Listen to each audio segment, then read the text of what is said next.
उत्तर प्रदेश के भाइयों बहनों, मैं आपको यीशु के नाम में नमस्कार करता हूँ। मैं अमेरिका से पास्टर मेसन हूँ। परमेश्वर हमारे पिता और प्रभु यीशु मसीह की ओर से अनुग्रह और शांति आपको मिले। हम पौलुस की पहली पत्री जो उसने तीमुथियुस को लिखी उसका अध्ययन कर रहे हैं। अध्याय 1 वचन 1 से 7 में हमने देखा कि कैसे झूठी व्यवस्था या झूठे शिक्षक व्यवस्था का गलत उपयोग करके भ्रम फैला रहे थे। आज हम पहला तीमुथियुस अध्याय 1 वचन 8 से 11 पर आए हैं, जहाँ पौलुस हमें दिखाता है कि परमेश्वर की व्यवस्था का सही उपयोग कैसे करना है। ना तो कानूनी बात और ना नियम कानूनों में फंसना है और ना ही खुलेपन में भागना है जिससे कि हम परमेश्वर की आज्ञाओं को फेंक ही दें, बल्कि स्वतंत्रता में चलना, उस स्वतंत्रता को जो आत्मा में बदले हुए हृदय में होती है, जो परमेश्वर के मार्गों से प्रेम करता है। साथियों, पहले हम परमेश्वर का वचन सुने।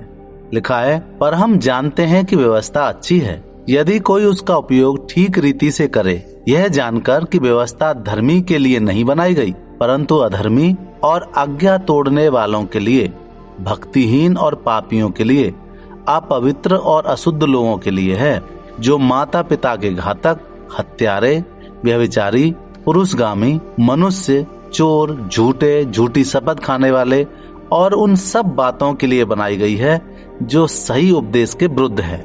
यह उस धन्य परमेश्वर की महिमा में सुसमाचार के अनुसार है जो हमें सौंपा गया है। आइए प्रार्थना करें। हे पिता, हमारी आंखें अपने वचन की ओर खोल, हमें अभिमान और निराशा से बचा, हमें सिखा कि तेरी व्यवस्था का सही उपयोग कैसे करें और हमें तेरे पुत्र जो हमारी धार्मिकता है उस तक ले चल। यीशु के नाम में आमीन। क्या मसीह लोगों को पुराने नियम की व्यवस्था माननी चाहिए या उसे नजरअंदाज कर देना चाहिए? साथियों, आप क्या सोचते हैं? कई लोग भ्रमित हैं। कुछ कहते हैं हम अनुग्रह से उद्धार पाए हैं इसलिए आज्ञाएं मायने नहीं रखती। दूसरे कहते हैं यदि तुम ये सारे नियम नहीं मानोगे तो परमेश्वर तुम्हें स्वीकार नहीं करेगा। ऐसे भ्रम में पौलुस स्पष्ट कहता है, व्यवस्था अच्छी है यदि कोई उसका उपयोग ठीक रीति से करे। समस्या कभी परमेश्वर की व्यवस्था में नहीं है, समस्या हमारे द्वारा उसके गलत उपयोग में है।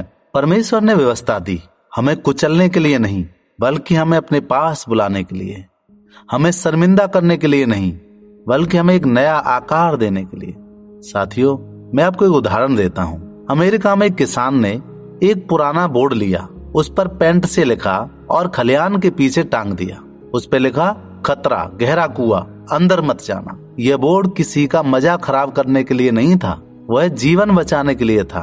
एक दिन कुछ लड़कों ने इसे देखकर अनदेखा किया और बाढ़ को पार कर दिया।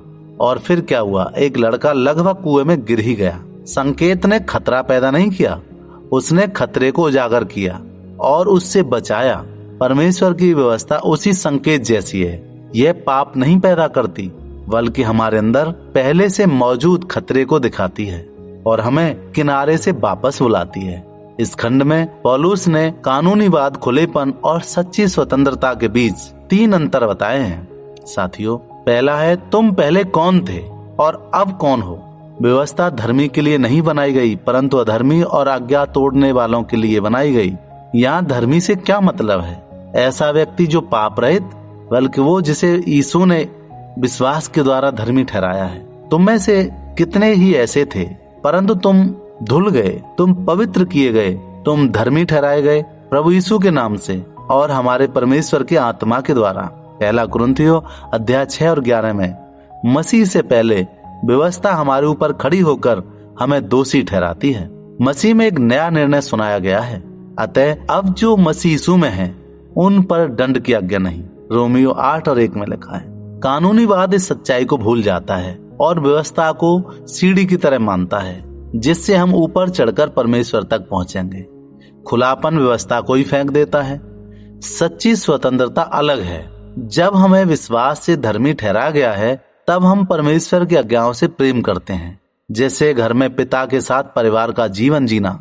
दूसरी बात, व्यवस्था की जरूरत। व्यवस्था पाप को दिखाती है और सुसमाचार उस पाप का इलाज देता है। पौलुस इन पापों की सूची देता है जो परमेश्वर की नैतिक व्यवस्था का उल्लंघन करते हैं और यह सूची सीधे 10 आज्ञाओं के पैटर्न का अनुसरण करती है।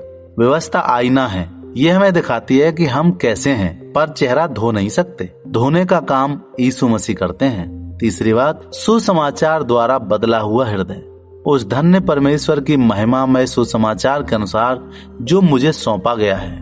पहला तीमुथियुस अध्याय 1:11 में। सुसमाचार व्यवस्था को नहीं फेंकता, यह हमारे हृदय को ऐसा बदल देता है कि हम व्यवस्था से प्रेम करने लगते हैं। यह स्वतंत्रता है, पाप करने की छूट नहीं है, बल्कि वही चाहना जो परमेश्वर चाहता है। साथियों, उत्तर प्रदेश में इसका उपयोग आईना है पश्चाताप। परमेश्वर की आज्ञाओं को अपने दिल की जांच करने दो।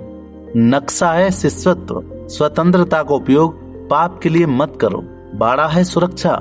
परमेश्वर की आज्ञाएं हमें खतरे से बचाती हैं। और ये क्यों जरूरी है? यदि हम व्यवस्था को गलत समझते हैं तो हम या तो आध्यात्मिक थकावट में हैं या फिर आध्यात्मिक घमंड में गिरेंगे। पर सुसमाचार हमें स्वतंत्र कर देता है। क्षमा, शुद्धि, पवित्र आत्मा से भरपूर जीवन। हमें सरल सुसमाचार मार्ग अपनाना है। अपनी धार्मिकता को देखो, परमेश्वर के न्याय को पहचानो, मसीह में परमेश्वर की दया को पकड़ो। भाई और बहनों, व्यवस्था तुम्हारी दुश्मन नहीं है, उसका उपयोग गलत है। सही उपयोग में व्यवस्था हमें मसीह की ओर ले जाती है और फिर मसीह के साथ चलना सिखाती है।